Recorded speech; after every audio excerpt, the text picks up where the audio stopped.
இப்போது புதிய அறிமுகம் ஆச்சி ஹோட்டல் சாம்பார் 50 கிராம் ரூபாய் 20 மட்டுமே. பாருங்க இப்படி கிடந்தா எங்களோட வயரெல்லாம் எரியுதுயா, வயரெல்லாம் எரியுது. நாங்க செலவு பண்ண காசெல்லாம் எங்க இருந்து எடுக்கிறது? இப்படியே ஒரு நாளும் அழிஞ்சு போயிட்டு இருந்தோம்னா எப்படி விவசாயம் பண்ண முடியும்? எப்படி உங்களுக்கு சோறு தர முடியும்? உங்களுக்கு சோறு வேணும் அப்படின்னா நாங்க இருக்குமே அதுக்கு ஆதாரம். அப்ப எங்களை நீங்க பாருங்க. இந்த சாவடி பண்றதுக்காக செலவு பண்ண காசை நினைக்கும் பொழுது எனக்கு அடி வேறலாம் வேற வழியில் இந்த வருஷம் கிட்னி வச்சு தான் ஆகணும் போல.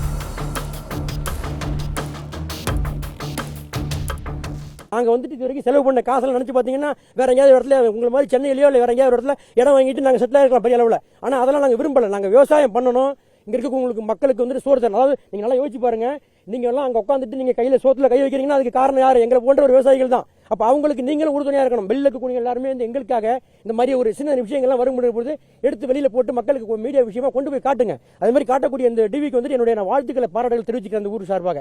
அது மட்டும் இல்லை, இப்போ இந்த பாருங்க, இந்த விவசாயம் பண்ணுறதுக்கு கிட்டத்தட்ட நாங்கள் எல்லாருமே குறைந்தபட்சம் இப்போ நான் மட்டுமே 70,000 செலவு பண்ணியிருக்கேன் என்னோட வயலுக்கு. இல்லை 2 ஏக்கர் இடம் இருக்குது. இந்த 2 ஏக்கருக்கு வந்துட்டு நான் வந்து எந்த விதமான கெமிக்கல் உரத்தையும் போடல இது வரைக்குமே. விவசாயம் வந்து இயற்கை உரத்தை போட்டு தான் உருவாக்கி இருக்குங்க. இந்த பாருங்க, இந்த நெல்லெல்லாம் பாருங்க இப்படி கிடந்தா எங்களோட வயரெல்லாம் எரியுதுயா, வயரெல்லாம் எரியுது.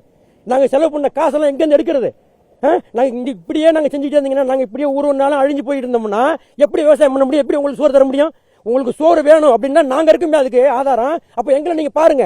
எங்களை நீங்கள் பார்த்தீங்கன்னா உங்களை நாங்கள் பார்த்துக்குப்போம். நாங்கள் என்ன கேட்குறோம்? ஒன்றும் பெருசாக கேட்கல. இங்கே இருக்கிற ஒரு சட்டர் ஒன்று கொடுங்கன்னு கேட்குறோம், அவ்வளோதான். ஒரு கதவணை, ஒரு மதகு கட்டி அதில் ஒரு கதவணை வச்சு கொடுங்கய்யா. அந்த உப்பு தண்ணி உள்ள வராமல் இருக்கும், இங்கே இருக்கிற தண்ணி வடிகால் நல்லா போய் சேரும் அப்படின்னு ஆற்றுல போய் சேரும் கேட்குறோம். கொடுக்குறதே இல்லை, யாருமே செய்யறது இல்லை. இப்போ இது வரைக்கும் நாங்கள் வாங்கின கடனுக்கு எல்லாமே இந்த பாருங்க காதில் கையில் எல்லாமே போச்சு, முடிஞ்சு போச்சு. இன்னும் மிச்சம் இருக்கிறது என்ன இருக்குது? இந்த இருக்க கிட்னி, ஹார்ட்டு, இந்த மாதிரி ஐட்டங்கள்லாம் வச்சிருக்கோம். நாங்கள் இந்த மேக்ஸிமம் எல்லாமே வந்துட்டு ஆர்கன் டோனர் பண்ணியிருக்கோம். எல்லாருமே பெரும்பாலும் இங்கே எல்லாருமே மேக்ஸிமம் எல்லாருமே என்ன பார்த்தீங்கன்னா எல்லாருமே எங்களுடைய உறுப்புகளை தானமாக கொடுத்துருக்கோம். இப்போ ஐயாவெல்லாம் வந்து உடல் உறுப்பு தானே கொடுத்துருக்கோங்க.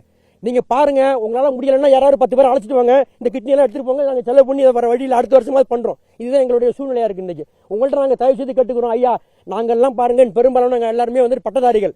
நாங்கள் ஏன் இறங்கி இந்த விவசாயம் பண்ணுறோம்னா விட்டுறக்கூடாதியா, நம்முடைய நாட்டினுடைய முதுகெலும்பே விவசாயம் தான். இந்த விவசாயத்தை நாங்கள் விட்டுறக்கூடாதுங்கிற ஒரே காரணத்துக்காக நாங்கள் இந்த விவசாயத்தை இன்னைக்கு இழுத்து பிடிச்சி செஞ்சுட்டு இருக்கோம். ஐயா எங்களையும் நீங்கள் பல்ல பிடிச்சி பதம் பார்த்துக்கிட்டு இருக்காங்க. தயவு செய்து இதனுடைய ஆட்சியாளர்கள்ட்ட நாங்கள் கெஞ்சி கேட்டுக்கிறது தான், எங்களுக்கு சரியான முறையில் ஒரு கதவணையை, மதகு கதவணையை அமைத்து கொடுங்க.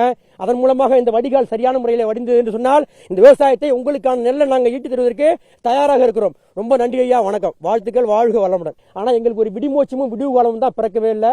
அந்த விடிவு காலம் என்னைக்காவது ஒரு நாள் பிறக்காதா அப்படின்னு சத்தியமாக ஏங்கிக்கிட்டு இருக்கோம் ஐயா. இப்போ என்ன இந்த ஆண்டு நாங்கள் வந்து இப்போ இந்த சாவடி பண்ணுறதுக்காக செலவு பண்ண காசை நினைக்கும் பொழுது எனக்கு அடி வேறலாம் பகுங்குது. வேற வழியில் இந்த வருஷம் கிட்னியை வித்து தான் ஆகணும் போல. ஆமாம், இந்த வருஷம் கிட்னியை வித்து தான் ஆகணும். எல்லாம் ரெடியாக இருந்துங்க. இப்போ எல்லாம் கிட்னி வைக்கிறதுக்கு ஆர்கன் டோனர்ஸ் வந்தால் வருவாங்க. நாங்கள் எல்லாருமே பெரும்பாலானவங்க நாங்கள் எல்லாருமே வந்துட்டு ஆர்கன் டோனர்ஸ். இப்போ எல்லாம் தெரிஞ்சுக்கோங்க. இதில் இருக்கிறவங்க கிட்டத்தட்ட ஒரு 7-8 பேர் வந்துட்டு உடல் தானம்லாம் பண்ணியிருக்காங்க, உறுப்பு தானங்கள்லாம் பண்ணியிருக்கோம். நாங்கள் இது மாதிரி ஒரு முன்னோடியாக அதாவது ஒரு நாட்டுக்கு ஒரு முன்னோடியாக போயிட்டு இருக்கக்கூடிய இளைஞர்கள் நாங்கள்லாம் ரெடியாக வர்றோம். இன்னைக்கு விவசாயத்துக்கு வரீங்க பாருங்க, நீங்கள் யார் கிழவனா இருக்காங்க? எல்லாமே இளைஞர்கள் நாங்கள் எல்லாருமே. இப்போ பார்க்குறீங்க, அப்போ நாங்கள் எல்லாமே நாங்கள் வந்துட்டு விவசாயம் பண்ணுறது ரெடியாக இருக்கும். அப்போ நாங்கள் ரெடியாக இருக்கும் பொழுது எங்களை ஊக்குவிக்கிறதுக்கு நீங்கள் தயாராக இல்லை. அது எனக்கு வேதனையாக இருக்குது. இன்னும் என்னதான் நாங்கள் பண்ணணும் சொல்லுங்க? அலஜா ஊற்றி விட்டுட்டு சர்ச்சையோடு நிற்கணுமா? தெருவில் போய் நிற்கணுமா? விவசாயிகளை முதல்ல நல்லா பாருங்கய்யா. நீங்க பாத்தீங்கன்னா தான் இந்த விவசாயம் செழிக்கும். விவசாயம் செழித்தாதையா ஊர் செழிக்கும். ஊர் செழித்தா கிராமம் செழிச்சிருந்தா அடுத்து தாலுக்காவா இருக்கட்டும் அல்லது தமிழ்நாடாக இருக்கட்டும் செழித்துனா அடுத்து இந்தியா வலிமையான ஒரு பாரதத்தை உருவாக்கும் சொன்னா மட்டும் பார்த்தாது. முதல்ல அடிப்படையா இருக்கக்கூடியவங்களை முதல்ல பாருங்க. எங்களுக்கு உரமிடுங்க. எங்களுடைய உரத்தில் மூலமாக நாங்கள் வளர வளர வளர நீங்கள் வளரலாம் என்று சொல்லிக்கிறோம். அவ்வளவுதான், வேற ஒண்ணு கிடையாது. இப்போது புதிய அறிமுகம் ஆச்சி ஹோட்டல் சாம்பார் 50 கிராம் ரூபாய் 20 மட்டுமே.